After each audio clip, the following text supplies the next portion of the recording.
All right, I know my channel is on trees and tree care, but I also like to post videos on woodworking and milling. And I know a lot of you guys like to see the milling operation. And there's one aspect of milling that I have never really talked about, and it's actually how I got started in milling, and that's using an Alaskan chainsaw mill. So I was looking for a particular picture the other day, so I was going through some old slides.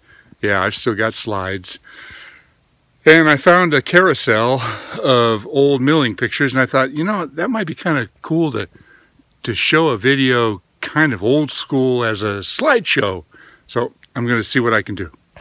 All right, bear with me. This may or may not be good.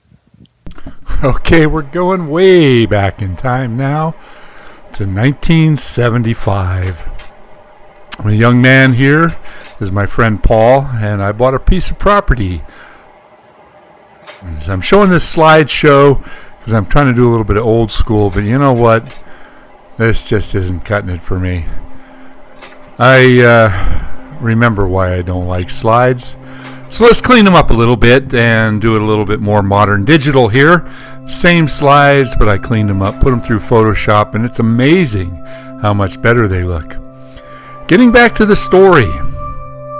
1975, I bought a piece of property way up north off of the Trinity River, and my friend bought a property close by, and we decided to help each other build cabins.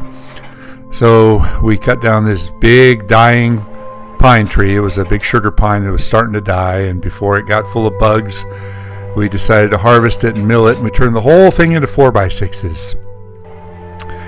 And then we took the 4x6s a year later after they dried to each of our properties, and I helped him build his cabin, and in turn then he turned around and helped me build my cabin. They were almost identical cabins in shape and style, with a few differences. Boy, that's dating myself, isn't it? Young man here working with my buddy, had a hell of a good time. We built the cabins.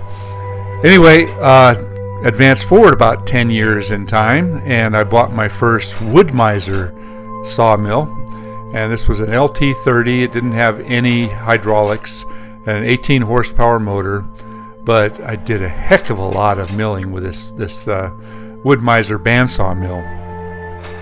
So I'm showing some of the images here from an old slideshow that I put together a long time ago for a club. It was a woodworking club that wanted to know more about milling, and I talked about it.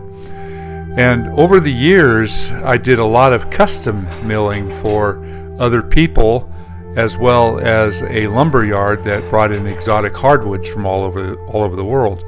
So I started by doing all the milling for Northern Hardwoods, and they've changed their name to Global Wood Source. And ultimately, I sold this mill to Russ over there at Global, and he kind of wore it out and bought a bigger one, and his new bandsaw mill is just amazing with all the bells and whistles. There's a friend of mine named Bill, and we found this great big eucalyptus burl. So I decided to slice it up into thin pieces, and I'm dreaming about box tops for jewelry boxes and all kinds of beautiful things. And this wood was extraordinary. I cut the whole thing into like 1/2 inch and 1/4 inch pieces and slices. There's Bill on my wood pile. That's my pile of firewood. But all those pieces of burl, every single one of them cupped into half rounds. These last images here are how we fasten the wood in there, and how we can clean up some of the boards, and some of the wood that gets a little bit cracked or slanted. But anyway, I started talking about the Alaskan chainsaw mill, so I want to show you the last little bit here. I've got a young friend named Josh who knew I was taking out a redwood tree and asked me if he could come out with his Alaskan chainsaw mill, and I didn't have time to take it away, and I said sure, so I gave it to him. And him and his buddy, I don't remember his buddy's name there, there's Josh, they got out their mill, and he's actually got an old 090 just like mine, but his is in better shape than mine.